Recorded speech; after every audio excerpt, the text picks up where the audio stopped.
when he comes, he will convict the world. Now this word convict comes from the root of conquer, vincere. Conquer fully, because the con adds force to it. The expression under conviction is used in Christian language to describe the state of soul of a person who is being worked upon by the Holy Ghost, and his conscience is getting him to move. He's becoming aware of something, and this movement of the Spirit is bringing him to the point of recognizing that something has to change. It's not yet the change, but it's the moving towards, and it's an expression of, in some way, overcoming those dark forces that are hostile to the human soul. Therefore it's an important moment, and we can be part of that. We can help to place a person in this state of holy conviction, vincere. Well, the point of conviction is seen both in the life of Saul, when he's on the ground, and he has this point of just wanting to know what to do. Domine, quid me vis facere? Lord, what wilt thou have me to do? Over to you, Lord, basically. And in this prisoner who is about to commit suicide, he's drawn his sword, and a few seconds later he would be in the beyond.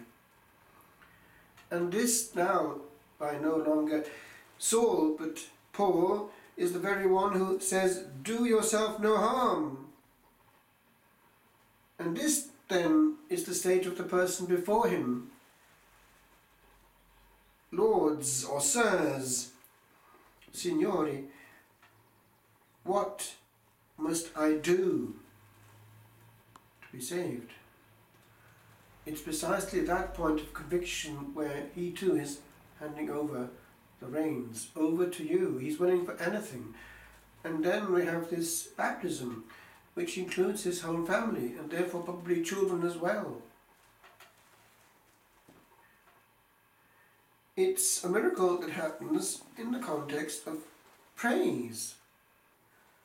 At midnight, Paul and Silas are there in the inner prison, their feet in the stocks, they can't move.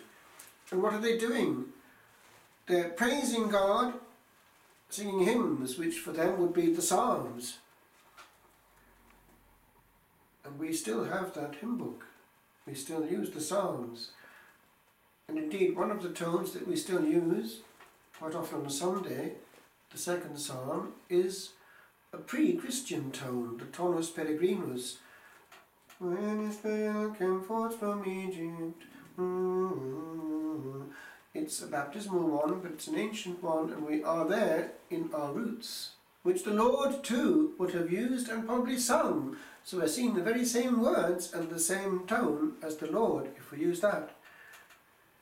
It's powerful praise, inspired by the Holy Ghost, and enriched by the meditation of all the monks, indeed all the Hebrews of the centuries, not to be dismissed. And by the way, it should be in its integrity used, either the gradual or the fullness of the psalm, and not some substitute, e.g. a song at the responsorial psalm. The correct way is either to sing the gradual or to sing the responsorial psalm as it's given, with the people singing the response given. It's not that hard, but it's not very much done, at least in Ireland. Why not?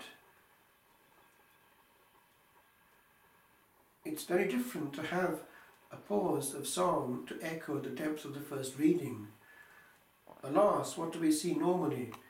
A non-stoppable flow of words, especially when there are two readings. It's even worse there.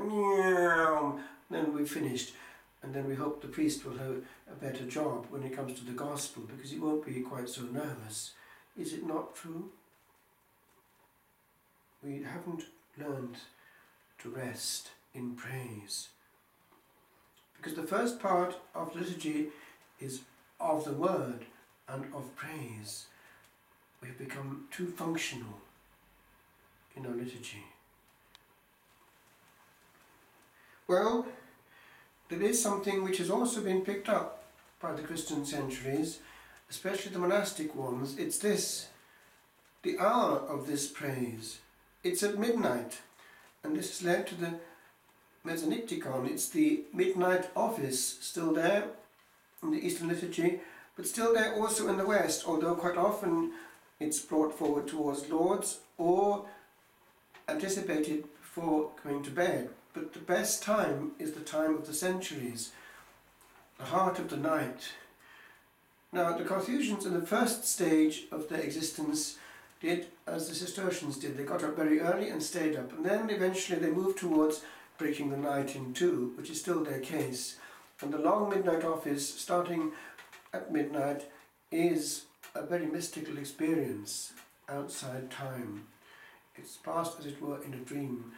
And they're the only order that has kept the fullness of the repertoire of the midnight office. All the antiphons are still there, all the responses are full there, and it's very, very slow and meditative. The whole Bible is sung, as it were, verse by verse.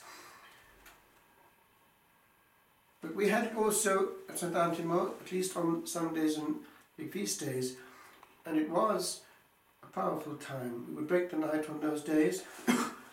And on this day, the feast of Sant'Antimo, I think of all those midnight offices and the way in which that midnight praise, gratuitous, heard only by the angels and their king, is a force in the dark world when much is happening. Sin and depression, suicide and the powers of darkness, the prince of this world, of this gospel we have today. Prince of this world. And so the one who calls us apart is wanting his rights over time and over humanity back. And we must not be short in the change that we give him. We have many things to do, but if it's not based on this gratuitous praise of which the Acts speaks here, then we are doing it ourselves. The apostles are rewarded for their gratuitous praise, and we fit it in because we're in overdrive. Let's get back into focus. It's the Lord's work, and He deserves also gratuitous worship and beauty. Abbiamo questo momento a mezzanotte in cui c'è lode, questo terremoto, questo miracolo. I secoli monastici guardano verso questo momento come verso un modello di preghiera notturna, mattutino, vigilie. Sono momenti gratuiti di lode con gli angeli mentre dorme il mondo, e in cui il principe di questo mondo, di cui parla il Vangelo di oggi, gira. È una luce, una lampada accesa in piena notte. È importante mantenerla. La notte appartiene al dominio della lotta tra le tenebre e le luci, e quando c'è una lampada accesa è una vittoria per la grazia. Invece nei monasteri in cui è sacrificato per altra cosa, tipo televisione, ormai c'è la rivincita delle tenebre. Dio ha diritto ai suoi diritti anche nel tempo e nella bellezza della lode gratuita, anche nei momenti più segreti. In questo contesto, oggi è la festa di Sant'Antimo, in cui si pensa a tutti i secoli, si pensa anche alla lode dei monaci. Di Sant'Agostino, la regola di cui si pensa quando si pensa alla vita premostatense, perché era una regola data all'umanità per ordinare le cose secondo la grazia e secondo il tempo di Dio. La lode è la base di tutto, alla vita angelica.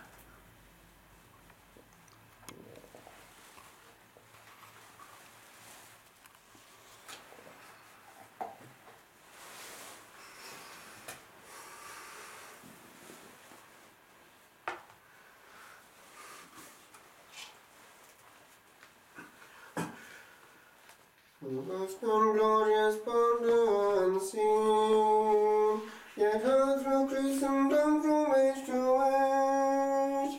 Could ever I could have known what ships would mean,